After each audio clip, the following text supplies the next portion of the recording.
Chapter 1: The Quiet Village. The small village of Zabroshka was hidden deep in the woods, far from major roads and noisy cities. Time seemed to stand still here. Wooden houses with crooked roofs, narrow paths, and ancient trees created an atmosphere of peace and tranquility. But among the villagers, old legends circulated, making the hearts of adults beat faster and children hide under their blankets at night. Among the children of Zabroshka were 5 inseparable friends: Alexei, Masha, Ilya, Katya, and Sergei. Summer was their favorite time of the year. At the first rays of the sun, they would run outside to play hide and seek, climb trees, and explore the surroundings. One day, on one of those summer days, the friends decided to venture deep into the forest. According to the local elders, there was an old abandoned chapel that no one had visited for many years. Stories about this place were full of mystery and horror. It was said that spirits inhabited it, and that anyone who dared to approach the chapel would disappear forever. But childish curiosity and the spirit of adventure overcame their fear. They took flashlights and backpacks with provisions and set off. The forest grew denser, the paths less discernible. The friends felt the shadows of the trees thickening and the wind carrying whispers they couldn't understand. "Did you hear that?" Masha whispered, clutching Alexei's hand. "It's just the wind," he replied, trying to hide his own unease. However, the further they ventured into the forest, the stronger the feeling grew that someone was watching them. Suddenly, from behind the bushes, a twig snapped, and an old man with a long white beard and piercing eyes appeared before the children. "What are you doing here, children?" he asked in a hoarse voice. "You shouldn't be here. Go back home before it's too late." But instead of turning back, the children felt an even stronger pull toward the unknown. They continued on their way, despite the old man's warnings. After several hours, as the sun began to set, they finally saw it: the old, moss-covered chapel. A sinister silence enveloped it. The children stopped, feeling fear gripping their hearts. "We came here to uncover the mystery," said Ilya, stepping forward. But none of them could have imagined what awaited them inside. Chapter 2: Encounter with the Unknown. The doors of the old chapel creaked under the force of the wind. The children stopped at the entrance, feeling the cold seeping through their clothes. Alexei was the first to gather his courage and push the heavy door. It barely budged, revealing a dark and damp interior. The rays of the setting sun barely penetrated through the broken windows, illuminating centuries-old dust and cobwebs. "Let's go inside," suggested Sergei, looking around. The children slowly entered the chapel. The walls were covered with ancient frescoes depicting scenes that were impossible to discern due to time and moisture. Broken furniture and stones littered the floor, and in one corner stood an old altar, covered in a thick layer of dust. "Look," Katya exclaimed, pointing to something in the far corner. On the floor lay an old book. Its cover was made of leather, and the pages had yellowed with age. Masha picked up the book and carefully opened it. "It's a diary," she said, flipping through the pages. "It has strange rituals and names written in it." "Let's take it with us," Ilya suggested. "Maybe it will help us unravel the mystery of this place." Suddenly it grew colder in the chapel. The children felt icy breaths on their necks. Alexei turned around and saw that the door through which they had entered was slowly closing. "We need to leave," he said, feeling panic rising within him. But it was too late. The door slammed shut with a loud bang, leaving the children in complete darkness. The beams from their flashlights barely penetrated the thick gloom. "What do we do?" Masha whispered, trembling with fear. "Find a way out," Ilya shouted. "We need to get out of here." The children began to frantically search the chapel for another exit, but the walls seemed solid, and there was no sign of escape anywhere. Suddenly, a strange whisper came from above.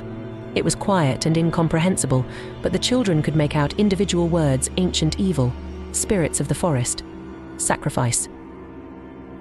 "This can't be real," Katya whispered, clinging to Masha. "We need to get out of here." The whisper grew louder, turning into a deafening chorus of voices. The children covered their ears, trying to block out the terrible sound. Suddenly, the whisper stopped as abruptly as it had started. In the complete silence, the children heard heavy footsteps approaching them from the darkness. "Who's there?" Alexei shouted, holding his flashlight like a weapon. But no one answered. Instead, a figure in an old monastic robe emerged from the darkness. Its face was hidden under a hood, and only its eyes glowed with a sinister light. "You shouldn't have come here," said the stranger, his voice low and hollow. "Now you must face what guards this place." The children froze, not knowing what to do. The stranger extended his hand, and in his palm appeared a strange glowing stone. "This stone is the key to your salvation," he said. "But to use its power, you must undergo many trials." "We'll do whatever it takes," Ilya replied, feeling his heart pounding in his chest. The stranger slowly approached the children and handed the stone to Alexei.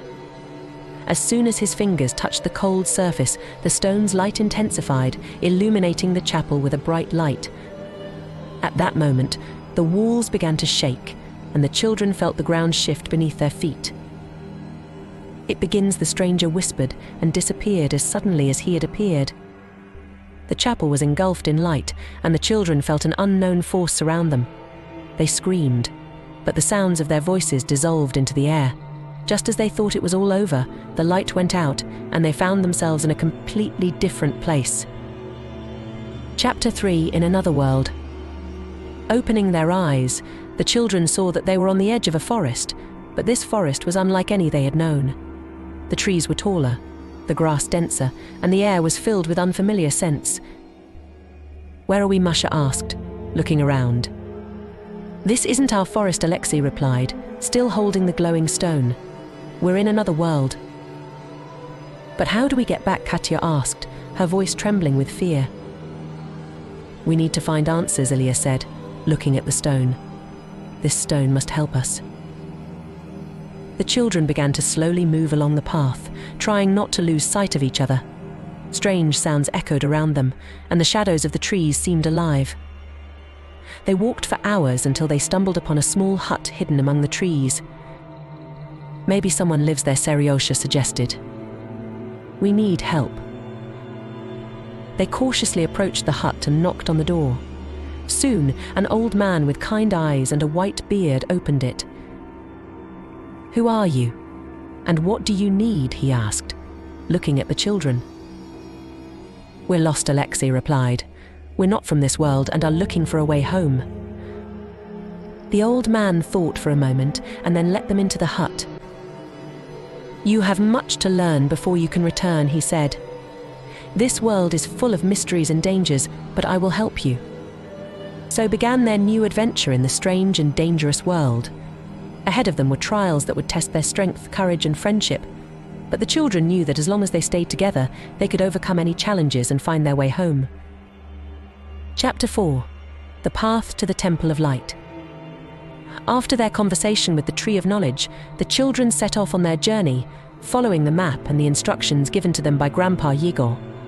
Every step through the mysterious forest brought new challenges and puzzles. The first trial they encountered was at a river with black waters. The bridge over the river was destroyed, and the only way to cross to the other side was to swim across. But the water looked ominous, and the children hesitated to enter it. "We need to find another way," Ilya said, looking around. Suddenly, a figure rose from the water. It was the ghost of an old fisherman. "You cannot cross this river without my help," he said. "But in return, I will ask you to complete one task." "What task?" Masha asked, feeling a chill down her spine. "In the forest, there is a sacred pond where I lost my golden net," the ghost replied. "Bring it to me, and I will help you cross the river." The children agreed, and the ghost showed them the way to the pond. Finding it was not easy, but thanks to the map and their attentiveness, they soon discovered a quiet, hidden place where the clear water revealed the golden net lying at the bottom. "There it is," Alexei said, lifting the net from the water. "Let's go back to the river." When the children returned to the river and gave the net to the ghost, he blessed them and showed them a secret passage through the water. The river parted, and the children were able to cross to the other side. Their next trial was a deep cave inhabited by dangerous creatures. The path was narrow and dark, and the children had to be very careful not to attract the monster's attention. Through mutual support and courage, they managed to navigate the cave and emerge into the light. Finally, after a long and arduous journey, they reached the Temple of Light. It was a magnificent structure with high towers and shining stained glass windows, but guards patrolled around the temple, protecting the entrance. "How do we get inside?" Katya asked, looking at the guards. "We need to use the stone," Ilya said. "Its light can help us pass unnoticed."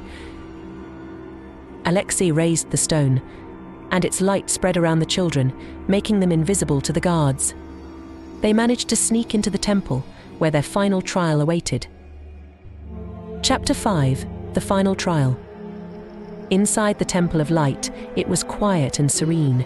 Huge halls and corridors were adorned with ancient frescoes and statues. At the very center of the temple was an altar where the children needed to activate the stone. "We're almost there," Alexei said, feeling a surge of confidence. But as they approached the altar, a dark silhouette appeared before them. It was an evil spirit guarding the stone's power. "You shall not pass," the spirit said, his voice filled with hatred. "You cannot activate the stone." The children knew this would be their final trial. They had to defeat the spirit to return home. Gathering all their strength and courage, they began to fight the spirit. Using the stone's light and their determination, they managed to overcome him and cleanse the altar of evil. When the spirit was defeated, the children approached the altar and placed the stone in the center. A bright light filled the hall, and they felt their bodies start to levitate. Suddenly, a portal opened before them. "This is our way home," Masha said, looking at her friends. The children held hands and stepped into the portal. The light around them became unbearably bright, and they closed their eyes. When they opened their eyes again, they found themselves back in their village, near the old chapel. Everything was as it had been, but the children knew they had changed. They had gone through incredible trials and learned what true friendship and courage meant. Epilogue: Homecoming. Epilogue. The children returned to the village and told their parents about their adventures. At first, no one believed their stories, but seeing the changes in the children, they realized something extraordinary had happened. They decided to keep the stone in a safe place to prevent it from falling into the wrong hands. And although the children returned to their normal lives, they knew their adventure had left a deep mark on their hearts. Zabroshka became a quiet village once again, but the children now knew that the world was full of wonders and dangers and that true friendship could overcome any trial.